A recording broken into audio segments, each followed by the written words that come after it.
Rahim. Elhamdülillahi Rabbil alemin.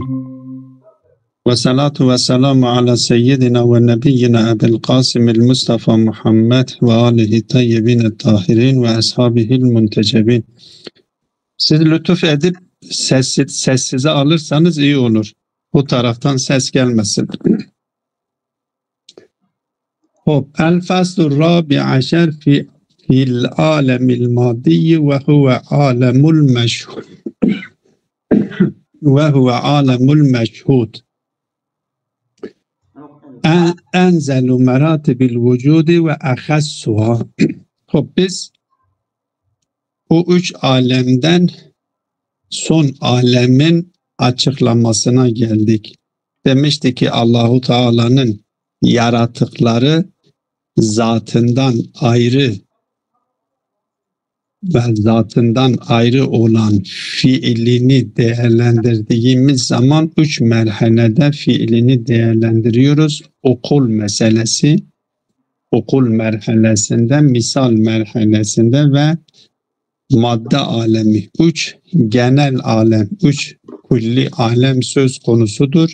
Zat-ı Bari Teala tarafından bunlar icat edilmiş, yaratılmış alemlerdir. İki alemden bahsettik. Okul aleminin özelliklerini ve okul alemindeki varlıkların nasıllığı ve misal aleminin özelliğini, misal alemindeki varlıkların yapısından bahsettik. Şimdi içinde yaşadığımız bu madde alemine gelmişiz. Bunu Allame açıklamaya çalışıyor ve bu alemde enzelu meratibil vücud ve ahassuhadır. Vücut mertebelerinin en düşük mertebesi ve en aşağıda yer almış, yani şayet biz esfelü safilin olarak nitelendirdiğimiz bir alem olarak kabul edebiliriz. Elbette esfelü safilin burada olumsuz anlamında demiyoruz. Vücutsal olarak en düşük mertebe. Allame Tabatabai bu alemin özelliklerini burada zikretmeye çalışıyor ki bu alemin temel özelliği ki diğer alemlerden onu ayıran madde ile birlikte olmasıdır. Misal aleminden madde söz konusu değildir. Misal alemindeki varlıkların tamamı ilk merhalede vücut bulmakla birlikte ne kadar vücut alabiliyordu ise vücut kendisine verilmiştir. Artık misal alemindeki varlıklarda rüşt diye bir şey söz konusu değildir. Gelişme, büyüme diye bir şey söz konusu değildir. Çünkü misal alemi ve okul alemi her ikisi de. Çünkü oradaki varlıklar mutlak anlamda bil fiildir. Bil istidad söz konusu, özellikleri söz konusu değildir. Bu alemin temel özelliği, madde aleminin temel özelliği istidat alemi olmasıdır. Bu alemin o alemlerden bu alemi o alemden farklılaştıran temel özellik bu alemdeki varlıkların istidat şeklinde olmalarıdır. Yani madde şeklinde olmalarıdır. Bu birinci özelliktir. İkinci özellik de bu alem tezahüm ve temanu alemidir. Bu alemdeki varlıklar birbirlerine engel olabiliyor. Birbirlerine mani olabilir. Ama misal alemindeki varlıklar birbirleriyle tezat içerisinde değildir. Birbirleriyle tezahüm içerisinde değildir. Bunun anlaşılması için en güzel örnek de yine zihindeki varlıklarındır. Şimdi ben dışarıdaki ateş ile suyu yan yana getiremiyoruz. dışarıdaki ateşle su birbiriyle tezat içerisindedir. Birbirini engelleyecek. Su güçlü olursa ateşi söndürür, ateş güçlü olursa suyu yok eder. Yani bunlar birbirleriyle tezat içerisindedirler. Birbirlerini kabul etmez. Nefis ile akıl, nefsi yani arzular, havayı heves dediğimiz o hevesler, akılla nefis arasında bir tezat söz konusudur.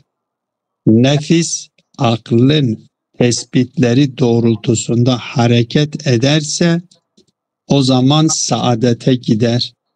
Ama aklın tespitlerini kenara atar ve onunla tezat içerisinde hareket ederse zahiren mümkündür ki kendisi kazanmış olsun. Ama nihai olarak husran içerisindedir. Bu alemin öyleyse ikinci özelliği tezahüm alemidir. Birbirleriyle tezat içerisindedirler varlıklar. Bu alemdeki istidatlar, potansiyeller bir hedef doğrultusunda gelişiyor ve büyüyor. Ama buradaki tezahüm onları engelleyebilir. Akıl mesela gelişebilir, rüşt edebilir, ilerleyebilir, nefis onun önüne geçebilir.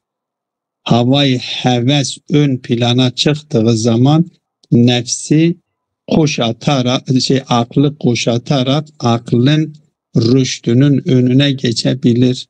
Nasıl ki bir büyük hayvan küçük bir hayvanı yakalar ve o küçük hayvan büyük olması, gelişmesi, büyümesi gerekirken büyük hayvan onu alır ve onu yutar, onu o kendi kemaline ulaşmasının önüne geçiyor ise aynı şekilde nefis de aklın önüne geçebiliyor.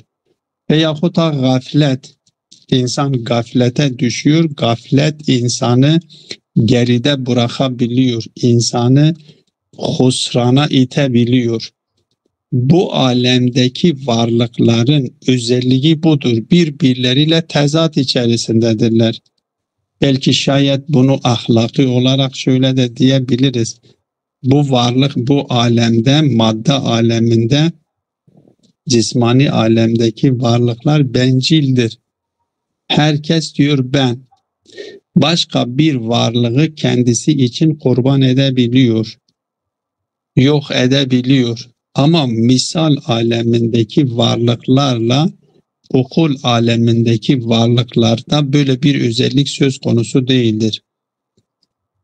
Ben zihnimde hem şeyi düşünebilirim, ateşi tasavvur edebilirim, hem suyu tasavvur edebilirim, hem insanı tasavvur edebilirim, hem ateşi tasavvur edebilirim. Ateşle insan yan yanadır. Hiçbirisi diğerine bir etkisi söz konusu değildir. Hiçbir varlık diğerini etkileyemiyor. Her varlığın vücudu kendisi içindir ve başka bir varlığa bir etkinliği söz konusu değildir. Bu alemin özelliklerinden. Üçüncü bir nokta da şudur ki bu alem üzerinde hem doğa alimleri hem matematik uzmanları bu alemdeki düzeni, bu alemdeki doğayı, bu alemin eczalarını, bu alemdeki eczaların birbiriyle münasebetlerini ve bu aleme hakim olan bir nizamı, bir düzeni belli bir miktarda keşfetmiştir. Ama keşfettiklerinin belki 100 katı daha fazladır ve sonuna kadar da hepsini keşfetmeleri mümkün değildir. Bu bir diğer özellik. Bir başka özellik de budur ki bu alem bir bütün olarak, bu alemdeki varlıklar bir bütün olarak bir hareket içerisindedir.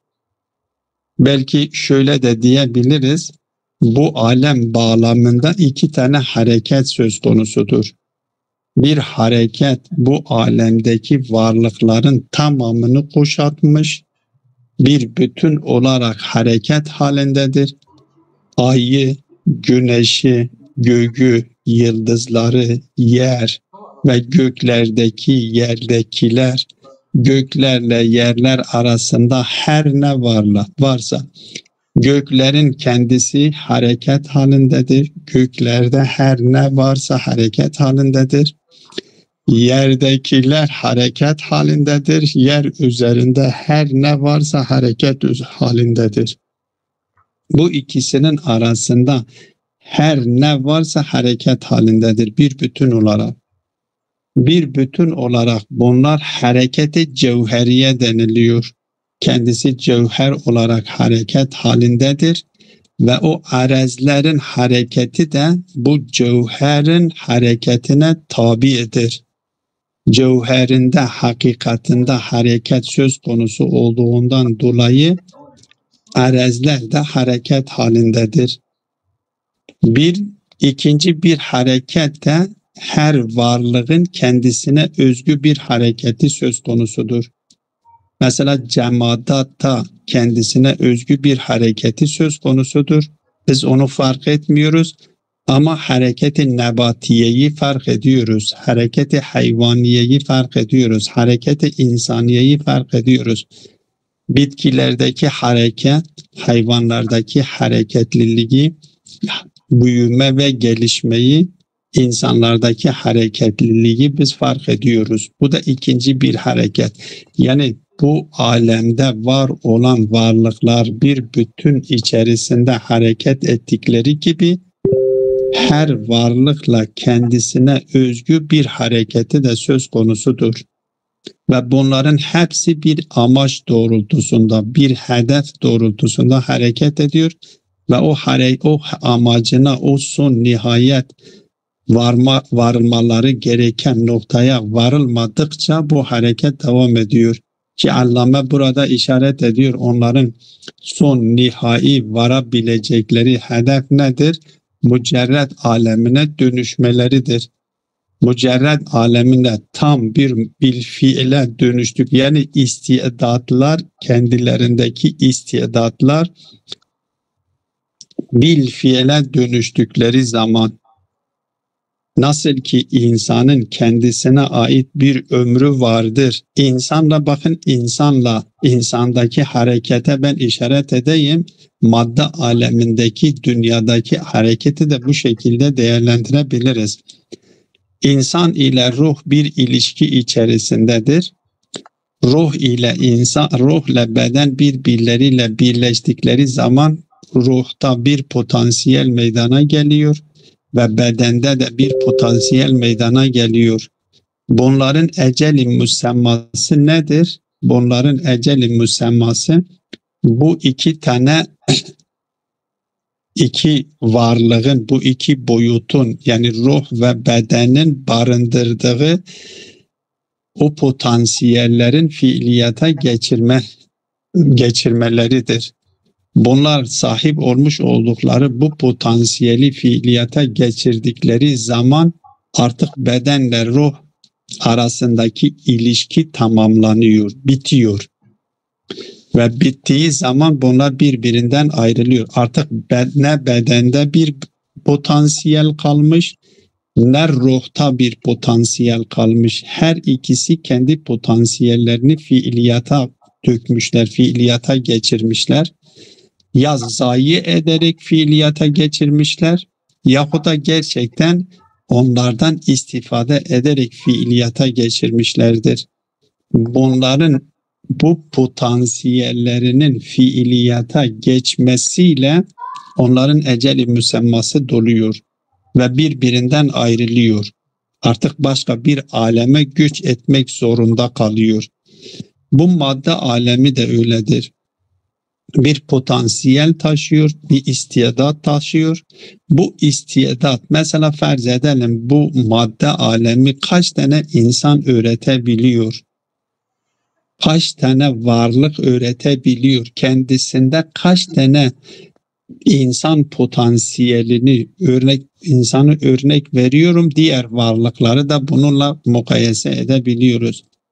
Kaç tane insan öğretebiliyorsa o insanlara öğrettiği zaman ne öğretebiliyorsa o öğretebildiklerini öğrettiği zaman biz onun için bilmiyoruz. Yani bunun ne kadar potansiyelini bilmediğimiz için ne kadar potansiyel öğretebildiğini bilmediğimiz için ne zaman kıyametin gerçekleşeceğini de bilmiyoruz.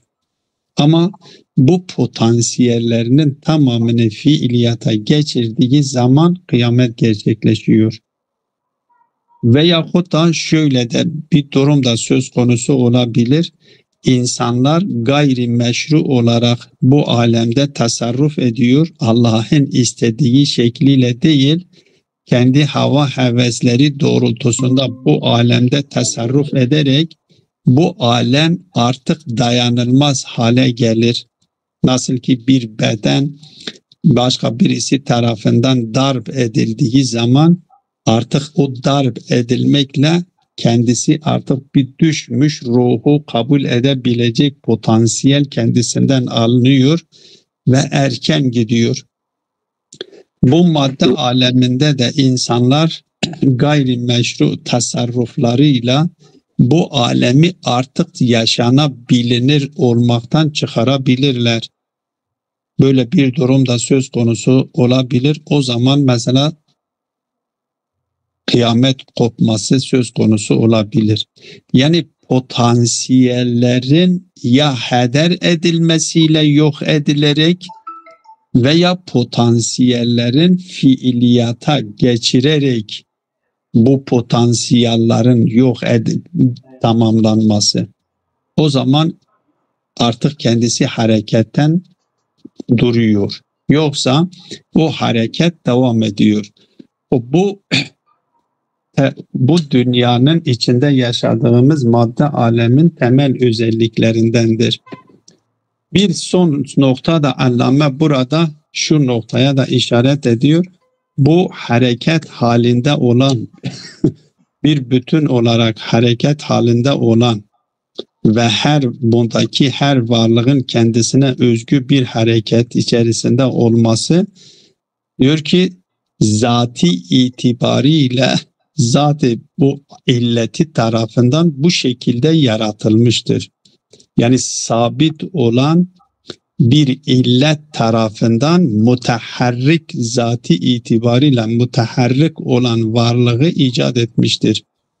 Biz burada demiyoruz ki Zat-ı Bari Teala bir şeyi yaratmış, zati itibariyle sabittir ve sonradan onu harekete geçiriyor. Bu şekilde dersek o zaman o muharrikle mutaharrik olması gerekiyor. Allame diyor yok. Bu yani bir varlık yaratılmış ve yaratılmış olan varlık harekete geçiriliyor diye değil. Belki mutaharrik olan varlık yaratılmıştır. Nasıl ki şunu diyebiliyoruz. Diyoruz ki Zat-ı Bari Teala müessir olan varlığı yaratıyor. Var edene ayrıyeten eser verdiriyor değil. Ki Eş'arilerin anlamadıkları nokta burasıdır. Zat-ı o cebir anlayışını savunan ki Eş'arilerin de her ne kadar cebri kabul etmiyor, kesb ile kendi düşüncelerini açıklamaya çalışıyorlar ise de ama sonuç itibarıyla kesb hakkında getirmiş oldukları açıklama kendisi cebre gidiyor. O cebre giden anlayışının temelinde bu noktayı idrak edememeleridir. Yani Zat-ı Bari Teala müessir olan bir varlığı yaratabiliyor mu, yaratamıyor mu? Onlar diyorlar ki Zat-ı Bari Teala dışındaki varlıklara bir konum verdiğimiz zaman bir eser onlara atif ettiğimizde Zat-ı Bari Teala'yı sınırlandırmış oluyoruz, gücünü sınırlandırmış oluyoruz. Ve onun için Allah dışındaki varlıklara bir eser atif etmek istemiyorlar. Biz ise şunu diyoruz. Diyoruz ki Zat-ı Bari Teala'yı siz bu şekilde sınırlandırmış oluyorsunuz, Zat-ı Bari Teala'nın gücünü. Öyleyse Zat-ı Bari Teala eser sahibi olacak bir varlığı yaratamıyor diyorsunuz.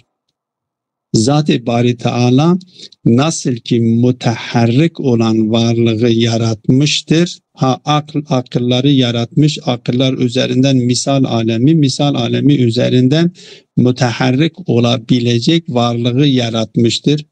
Aynı şekilde müessir olabilecek varlığı yaratmıştır.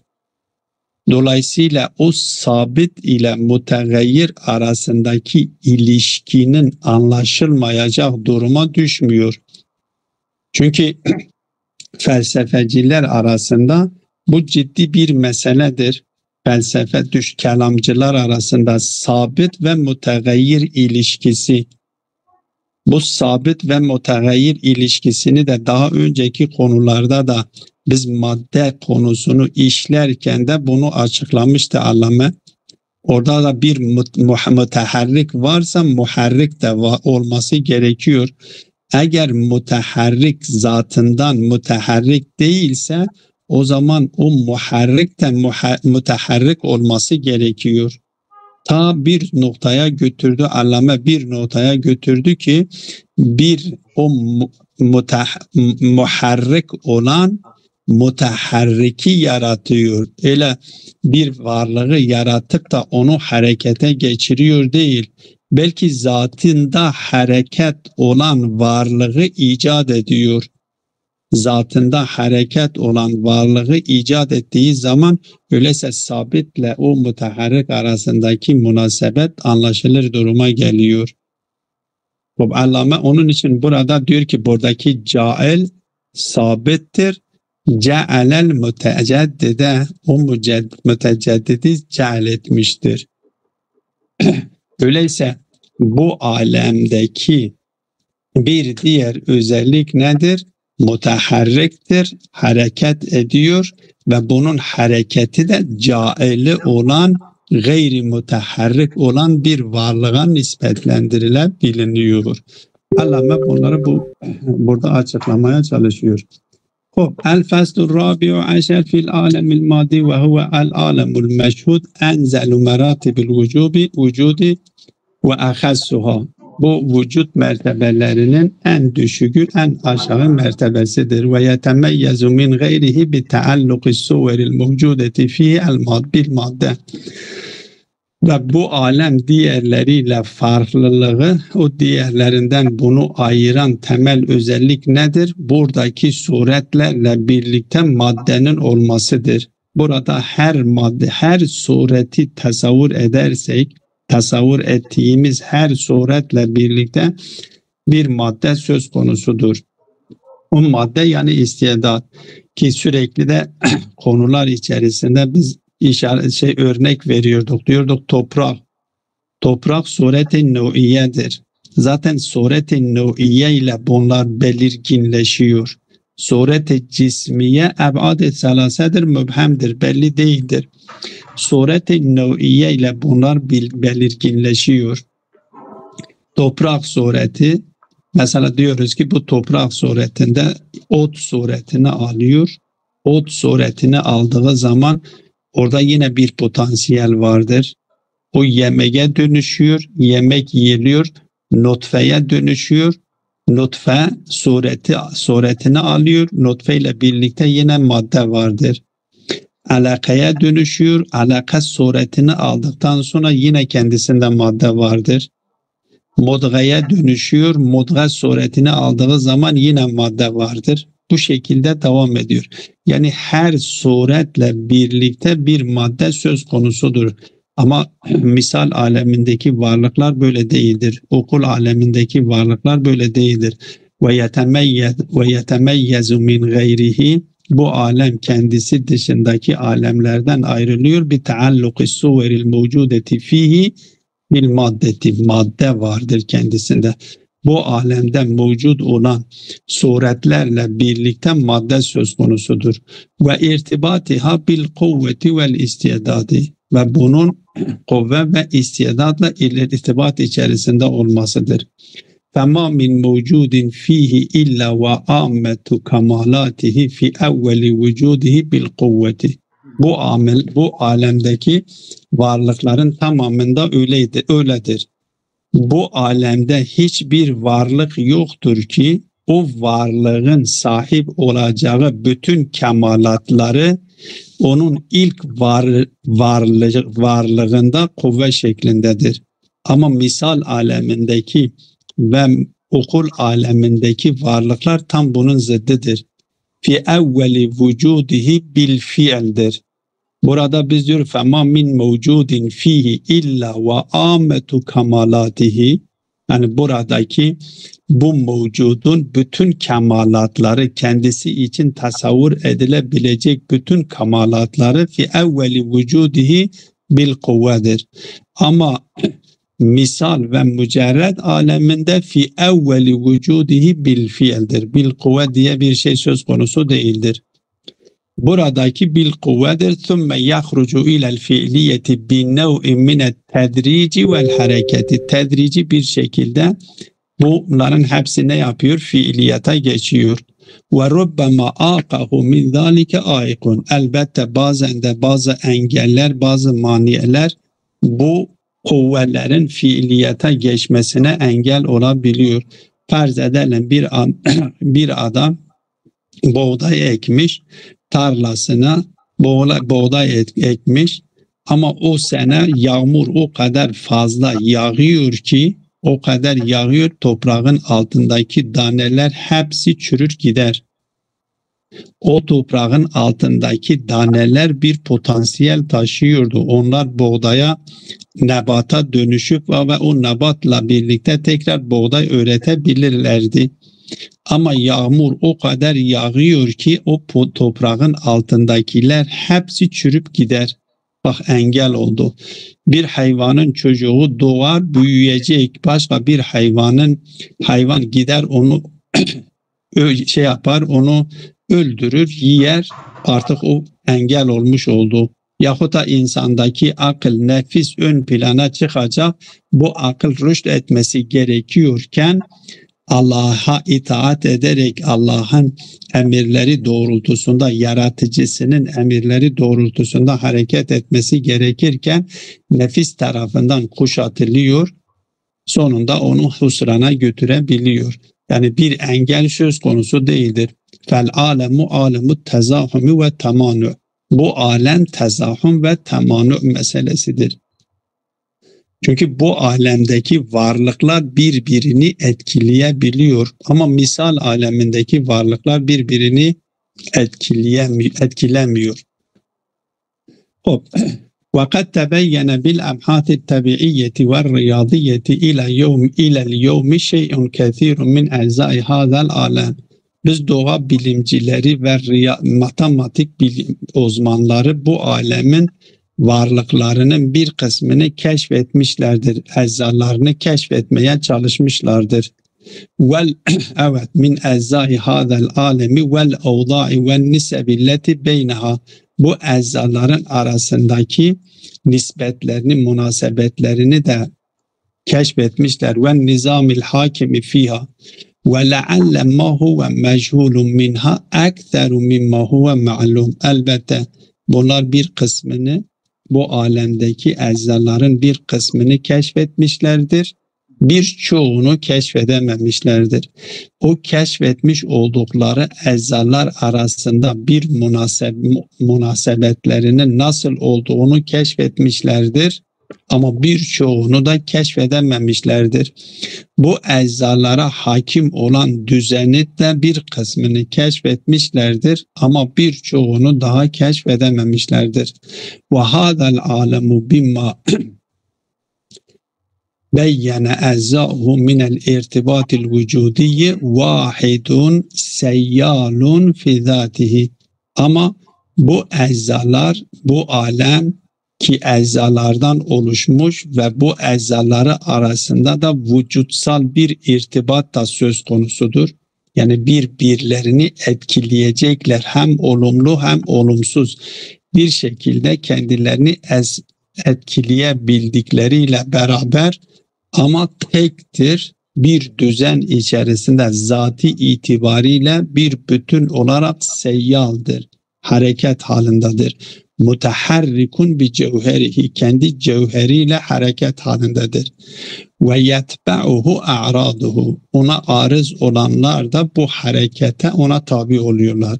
Ve ala hadihil hareketil ammeti, bu genel hareketle birlikte harekatun cevheriyetun khassetun nebatiyetun ve hayvaniyetun ve insaniyetun, bir bütün olarak bunlar hareket halinde olduğu gibi her bu alemdeki, bu alemi oluşturan varlıkların her birisinin de kendisine ait, kendisine özgü bir hareketi de söz konusudur.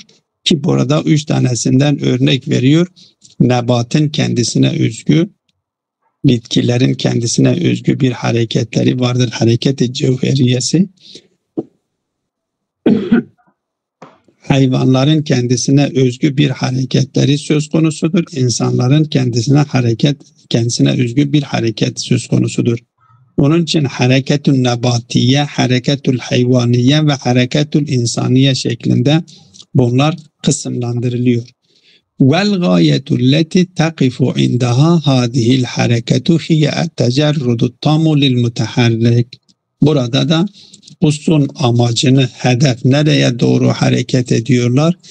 Ne zaman ki mutlak anlamda mücerretleşirlerse, bu ne zaman mücerretleştiyse artık o hareketten artık duruyor. Yani kendisinde var olan potansiyellerin tamamı fiiliyata geçtiği zaman, kama takaddeme fi merhaletil kuvvetil vel fiil, kuvve ve fiil merhalesinde de bu konu zaten açıklanmıştır.